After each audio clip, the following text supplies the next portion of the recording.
From our conversation previously, it seemed like there was a point that led you to a bit of a higher purpose, a higher calling with really stepping into being a father and being there for your kids. Can you comment on that? Yeah, and again, I feel like this is one of those things where, you know, it really happened, so I'm open about it.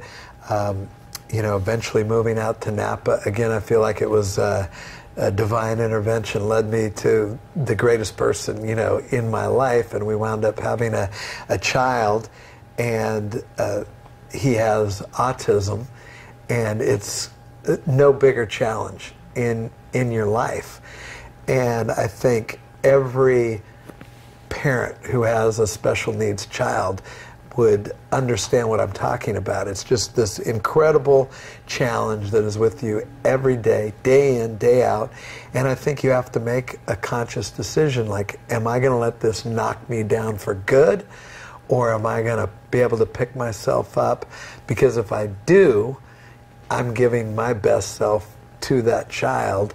And there's some incredible percentage that I read of 92% of all couples with kids with autism wind up getting a divorce. And my wife and I certainly went through our trials, and we came out the other side feeling like we're going to be there in a united way for our son and make it happen. And I just felt like now, being more mature, and heaven knows how, if I was 23 years old and had not experienced what I had, if at that age I had a son, you know, or a daughter with autism, how I would have handled it. Well, I feel like, again, in a way, it's like divine intervention. It was like it happened. If there's any good time for it to happen, thank goodness it happened when I was older, wiser, far more patient. And again, it's just one of those things that I feel took me to another level of being a better father and a better person altogether. And again, I bring in the health aspect of this. I have to be there for him. I'm an older parent. He's only 12 years old. I want to be around to help him for as long as I can, because he needs me. And if I'm that guy sitting on the couch with a pot belly, you know, putting away a six-pack watching the football game, you know, who am I for him? You know, how do I grow and learn by being on the sidelines, so to speak?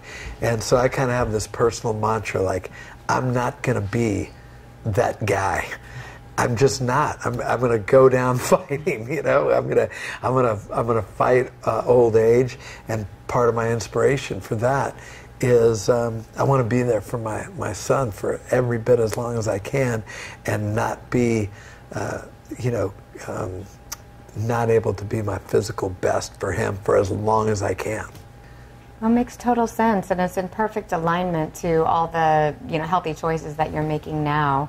You know, so it sounds like you're a fitness buff. I think you told me on the phone you have a trainer that kicks your butt multiple times a week. 3 times a week, right? What about your nutrition? How are you with that? I'm trying my best. You know, I'm a big believer in having a cheat day once a week, because I do have a sweet tooth. I admit that, but you know, I'm trying to eat well. I'm a big believer in that. I kind of have a regimen throughout the week.